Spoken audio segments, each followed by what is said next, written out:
mofinaina isan'andro atolotry ny mpitandrina rakotina valina maoly.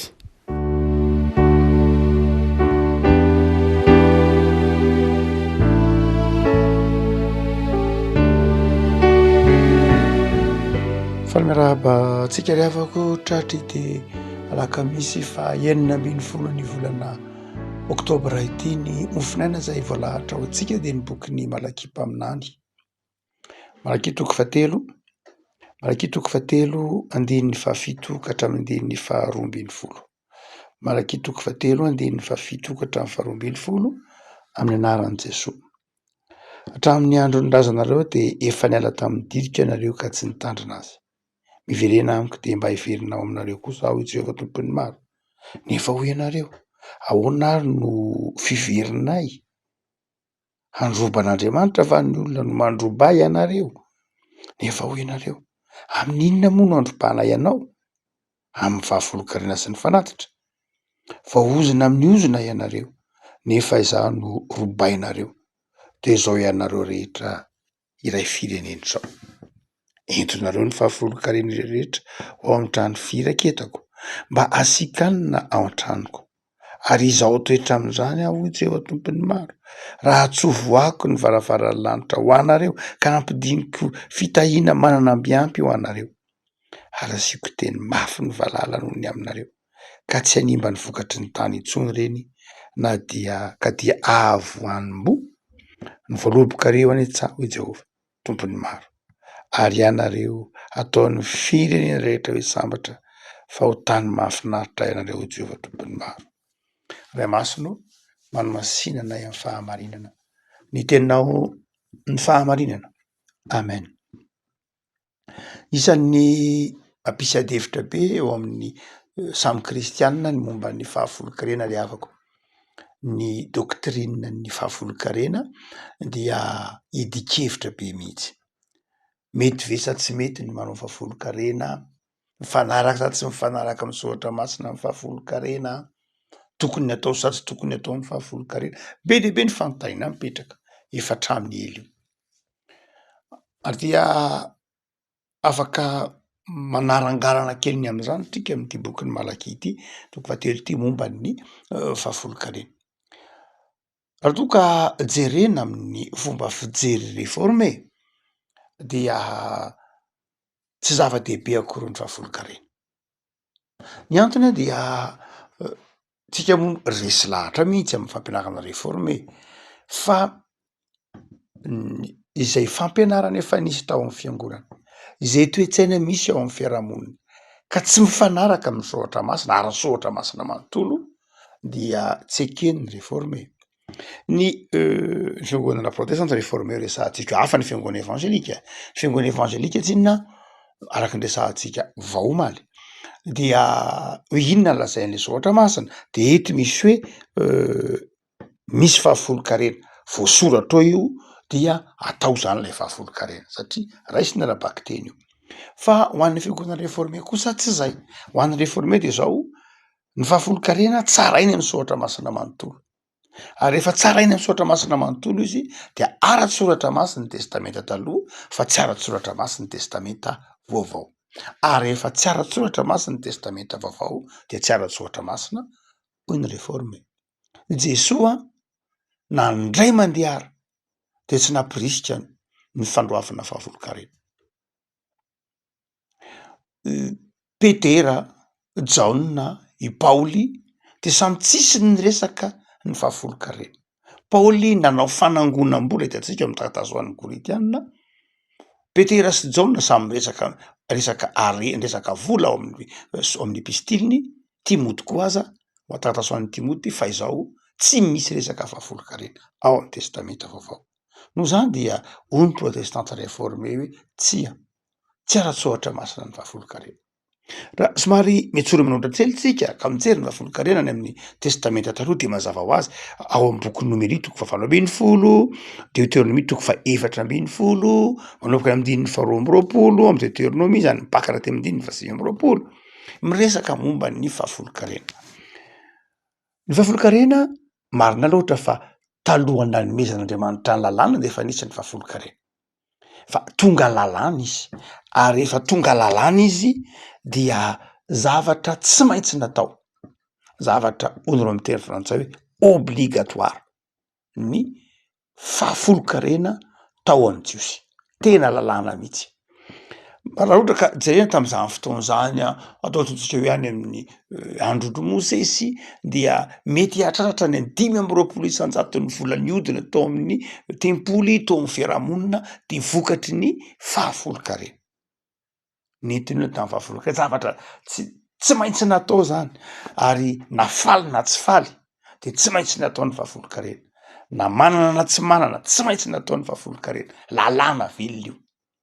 Fa rehefa taty amin'ny testamenta vaovao kosa dia niova ny fijery ny testamenta vaovao, niova ny fijeriny Paoly ny fitiavana no mibaiko, ny fitiavana no mibaiko ny fanatanterahany olona ny hazafana-poana, tsy ilay zavatra terena intsony fa ny fitiavana no mibaiko. Teneniny Paoly ao amin'ny epistily nosoratany rahateo manao hoe izay ataonareo de ataovy amin'ny fitiavana, tsy terena fa amin'ny fitiavana. Ary dia izay toe-po amin'ny fitiavana izay no tiany tompo ho takatry ny fiangonana, ary zay no voizin'ny fiangonana manao hoe zay rehetra ataotsika de ataotsika amin'ny fitiavana. Rehefa atao amin'ny fitiavana izy tsy hoe latsaky ny fahafolokarena fa mety hihoatra lavitra noho ny fahafolokarena ary mihoatra lavitra noho zany mihitsy satria ny fon'ny olona ny tadiavin'Andriamanitra, ny fon'ny olona, ny fitiavan'ny olona no andrasan'Andriamanitra, ny vola nomen'Andriamanitra ny olona, zay vokatry ny fitiavana ihany nitondranao azy.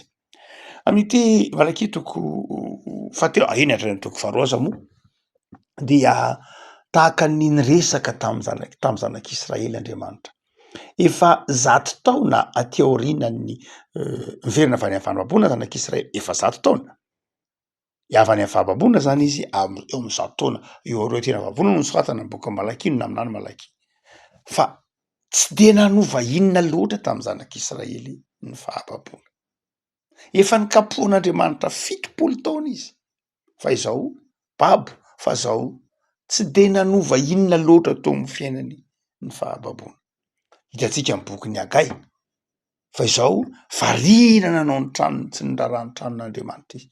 Amin'ity boky Malaky ity de izao mbola nitohy ihany ny faharatsian'ny zanak'Israely, na de efa avy babo azy izy, nanompo sampy izy, nijangajanga ny sarabady izy. Hitantsika amin'ny Malaky io, mahatonga Malaky miteny hoe halako ny fisaoram-bady ho Jehovadriamanitry ny Israely. Ary mihoatra noho zany de zao notsarainy mihitsy Andriamanitra ho nanadino azy, notsarainy Andriamanitra ho tsy marina ny fomba fitondran'Andriamanitra, ary notsaraina n'Andriamanitra ho tompona andraikitra amin'ny fahavoazana. Amin'ny psikolojia misy areti-tsaina antsoina hoe mazava ho azy ataontsika hoe pervers narcissique. Anankiray am'izay ahafantaranao ny anankiray am'izay toetran'ny olona narcissika dia manipulateur hoy tsika, zany hoe olona zay ndraindray dia mieritreritra ny tenany ho izy foana ny diso, mieritreritra ny tenany ho ny hafa foana ny diso azafady, victime, ny hafa foana no ny diso fa izy mandrakariva dia izy tsy diso. Mandrakariva de zao izy mandrakariva ny toy ny hoe vomafy, izy foana mitondra ny sarotra, izy foana no miarany zavatra manahirana, fa ny hafa tsy mety diso, fa ny hafa ny diso, ny hafa ny tompona andraikitra amin'ny fahavoazana, ny hafa no mahatonga azy tsy mety ny fiainana. Ary de zay nasehony nitoetra ny zanak'Israely eto. Andriamanitra indray no nitondrony ho diso, Andriamanitra iray no nitondrony tsy mahay mitondra azy, Andriamanitra indray no nitondrony ho tsy mahay mitondra ny fiainany. De hoe Andriamanitra manao hoe mandroba anareo, tena mandroba mihitsy anareo. Ny afako mitaky fahafolokarena eto Andriamanitra ary manondro ilay hoe mandroba ianareo. Fa inona moariny tena dikan'ilay fahafolokarena ka mahatonga n'Andriamanitra miteny hoe te mandroba ianareo? Zavatra anankitelo no lanjan'ny fahafolokarena. De izao ny voalohany hitantsika amin'ny 1:24 sy ny manaraka, ny fanomezana fanampiana ny mpitondra fivavahana. Ny faharoa dia ny fikarakarana ny tempolin'Andriamanitra, Deutéronomie 17:20, ary fikarakarana ny manitra sy ireo mpitondra tena, zany hoe lafiny sosialy. Reo zavatra telo reo no ampiasana ny fahafolokarena ho an'ny mpitondra fivavahana. Reo mpikarakara ny tranon'Andriamanitra, ny tempolin'Andriamanitra. Faharoa, fikojana ny tranon'Andriamanitra io mba handeharaka ny tokony ho izy. Ary ny fahatelo de ho an'ny manitra sy ireo zay kamboty, ireo zay tsy mahavelo tena. Revako malala, amintsika protestanta izao, afaka manome isika satria Andriamanitra efa nanome. Afaka manome isika satria Andriamanitra efa manome. Zany hoe amintsika de zao efa nandray isika. Amintsika Andriamanitra dia efa nanome atsika sady ny dikany hazo fijaliana amintsika de Andriamanitra efa nanome atsika. Ary ny teolojia Paoly manao hoe tsy omen'Andriamanitra maimaim-poana miaraka amin' Jesosy kova ny zavatra rehetra. Ny dikan'izany io hazo fijaliany Kristy io de taratry na ny fanomezan'Andriamanitra ny zavatra rehetra ao atsika. Noho zany de zao efa nandray isika. Mino fa efa nandray. Ary mahatonga ny zotra masina teny tsy toy ny efa nahazo sady aho. Ary dia satria zany aho efa nandray dia tokony hanome aho zany. Tsy manao takalo zany Andriamanitra eto. Efa noarany teolojiany testamenta vaovao ity boky Malaky ity, hoe Andriamanitra tsy manao zany eto hoe sanatria hoe donina tapany de mandoerany. Hoe eto aloha ny fahafolokarena de aveo meko nareo. Efa ty amin'ny itsika efa ty amin'ny vanim-potoana ny testamenta vaovao, aty amin'ny vanim-potoana hoe efa nomen'Andriamanitra avokoa ny zavatra rehetra, na de ny zanany amalalany azy de natolony atsika maimaim-poana. No zany dia tao amin'ny tompo isika eritreritra ny amin'ny fahafolokarena. Inona le fahafolokarena? Tsy ny fahafolokarena resahan'ny Malaky akory, fa efa nomeny ny tompo atsika zay tokony ho atsika rehetra. De ento kosa ara ampitiavana zay tokony homenao an'Andriamanitra. Tsy ny ampahafolony, fa ny manontolonao ny fiainanao ny tadiavin'Andriamanitra. Zay rehetra eo aminao ny tadiavin'ny tompo. De jereo ary, raha ohatra ka ny tranon'Andriamanitra simba, tsy voakarakara, misy trano fiangonana tsy vita tsara, misy trano fiangonana tokony ho vitaina tsy vita, misy trano fiangonana misy toeram-pivavahana tsy araka ny tokony ho izy, tsy maneho ny voninahitr'Andriamanitra de izao mitazonitsika ao atsika zany lay nomen'Andriamanitra atsika. Tsy tonga atsika teo amin'Andriamanitra, tsy vita atsika nanome ho an'Andriamanitra, tsy ny ampahafolony ihany, fa tsy vitatsika arak'izay nandrasan'Andriamanitra zany ny zavatra nandrasany tamitsika. Rehefa misy olona nona, sahirana, mpianakavy ny finoana, mpiarabelona, tsy mihinan-kanina, tsy manam-panafody sy ny sisa rehetra de zao tsy tonga atsika koa zany ny zavatra nandrasan'Andriamanitra tamitsika. Raha misy mpitondra fivavahana, evanjelistra, mopera, mpitandrina, presbitera, tsy pozipozony anoanana, tsy maharo saram-pianaran'ny zanany de zao tsy tonga atsika koa zany ny anjara zay tokony ataotsika amin'izy ireny. Tsy ny ampahafolony io, fa le toe-panahy mihitsy zay tao amin'ny Malaky manao hoe mandroban'Andriamanitra isika. Raha ohatra ka efa nomen'Andriamanitra, tsy hoe efa nomen'Andriamanitra fa tena efa nomen'Andriamanitra mihitsy, kanefa manodidina atsika ny tranon'Andriamanitra tsy vita, manodidina atsika ny mpanompon'Andriamanitra tsy homan-kanina, manodidina atsika ny fiarahamonina misy atsika nona mangataka tsisy raisiny. Iza no andrasana? Isika ny tanan'Andriamanitra, isika no nomen'Andriamanitra mba afaka nome azy ireny. De mandroban'Andriamanitra isika, hoy Malaky mpaminany, raha tsy manao zay zavatra natrehan'Andriamanitra nataotsika. Rehako malala amin'ity andiny zotra masina ity ara, de mitaona atsika ny tompo eritseritra lafin-javatra roa lehibe. Handiny tena, mamantatra ny tena atsika ny hoe zave tompo, tena nanao zay zavatra nandrasanao tamiko. Zave tompo, afa-po amin'ny fitondranao. Zave tompo, tena faly amiko ve ianao, afa-po amy zavatra iray nataoko ho anao va ianao. Nefa koa malala mandinika ny fiainantsika isan'andro Andriamanitra. Am'zao andro faharoa, am'zao andro antsika zao de zao isan'ny manatoera, isan'ny resahana mihitsy ny toeran'ny vola. Ny toeran'ny vola de tsisy tsy resahana afa-tsy ny vola, tsy misy afa-tsy resa-bola no mitranga eo anivon'ny fiarahamonina. Zany no tao zany, andrefesana mihitsy aza ny fahombiazan'ny olona. Eto tsy miresa-bola loatra malakipa aminany, fa miresaka ny antsoina hoe fahafoizana. Ny tokony ho izy de zao ny toe-tsain'ny mpino. Inona no nampiasan'ny vola? Inona no nampiasanao vola? Inona no nampiasanao ny harena? Inona no nampiasanao zay nomen'Andriamanitra anao?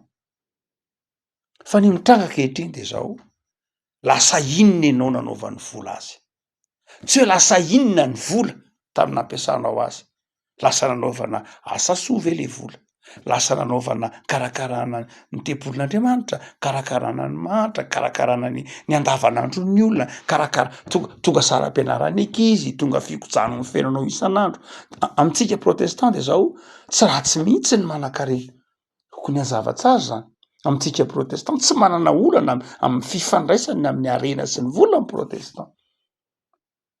Any Moyen Âge ny olona no hoe nanao voado amin'ny fahantrana, vœu de la pauvreté, hoe nanao voady tamin'ny fahantrana hoe zava-dehibe ny mahantra.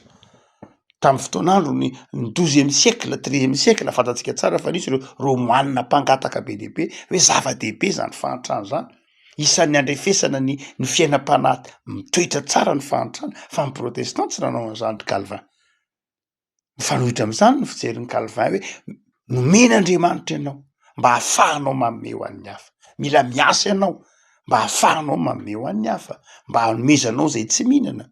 Noho zany dia amin'ny teny tsotra masiny ity de zao, nataonao inona zay vola mikarena, nataonao inona zay nomen'Andriamanitra anao. Fa ny zavatra mitranga ankehitriny amin'ny fanontaniana de zao, nataony vola lasa inona ianao? Nataony vola lasa inona ianao? Nitefen'ny vola sy nitefen'ny harena sy nitefen'ny voninahitra ao lasa inona? De lasa indrandray hitantsika fa lasa manadiny ny mahazanak'Andriamanitra indrandray, manadiny ny mpiarabelona indrandray, manadiny ny hafa indraindray. Ary zay toe-tsay zay no tian'ny tompo takaritsika ny ty malakitroko fa telo ty hoe raha vao tomponao lay vola, raha vao tomponao ny harena, raha vao tomponao ny materiel de zao mandroba an'Andriamanitra ianao. Ny olona mandroba an'Andriamanitra de olona mieritreritra ny materiel ho vahaolana, ho fahafenona amin'ny fiainana. Fa tsy zay. Ny olona miankina amin'Andriamanitra de olona manaiky ampiasa ny vola amin'ny karena sy zay rehetra eo amin'io ho amin'ny fanatsarana amin'ny fiainan'ny hafa. Ary mety ho fanatsarana amin'ny fiainany manokana amin'ny maha-olombelona azy ary, fa tsy handevoziny vola izy akory. Le afako amin'ity mofaraina ty ara de atao amin'ny tompo isika, hitodika amin' Jesosy Kristy tompo izay nahafoy ny aino atsika, nahafoy ny aino no atsika, nanolotra ny aino atsika, ary de tao amin'ny tompo isika mba hanan' zany toe-panazany keo amin'ny hafa, amin'ny mpiarabelona amitsika. Tsy handroba an'Andriamanitra fa hahafoy ho an'ny namana, hahafoy an'ny mpiarabelona, de matoky fa omen'Andriamanitra anao zay anjara tandrify anao, omen'Andriamanitra anao zay mahasoa anao fa mandehana am'sara. Jereo renona, jereo sahirana, jereo tsy manan-kialofana, jereo ny asa fanompona, jereo mpiarabelona aminao, jereo ny asan'Andriamanitra. Mivavaky sika. Tompo avotsoranao zay no ny amin'ny zoatra masina izay manefy ny toe-tsainay, ny toe-ponay hanao zava-dehibe ny fitantanana, hanao zava-dehibe ny famantarana ny tenanay sy ny fifandraisanay am'izay nomenao anay, na ny vola io, na ny harena io, na zay rehetra nomenao anay. Ampianaritra Tompo atsiaro fa efa manome anay zay ilainay ianao. De ataovy mahay manolotra, mahay mizara, mahay manohana ny asanao sy tia mpiarabelona aminay zahay. Mamelà anelokely toa ka manadino ny maha-mpanomponao anao, mpanomponao anay zahay, amin'ny fiainana isan'andro ka mihirimbelona amin'ny fahantrany hafa. De vaingo ny fonay Tompo, ataovy fotony fonao Andriamanitra, mangoraka ireo midodododo sy mila tolo-tanana sy famonjena aminay.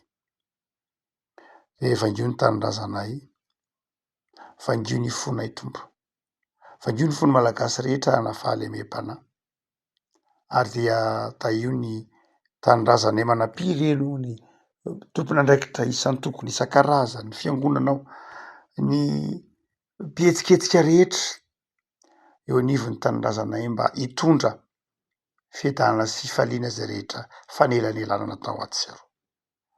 De dioviko ny fonay Tompo mba ho fo tia namana, ho tia tanindrazana, ho tia anao Andriamanitra mihoatra ny zavatra rehetra. De tahiny tontolo andro nenio ho tontolo andro ahatsapanahy fa eo ankilany mandrakariva ianao. Saotra Jesosy. Amen.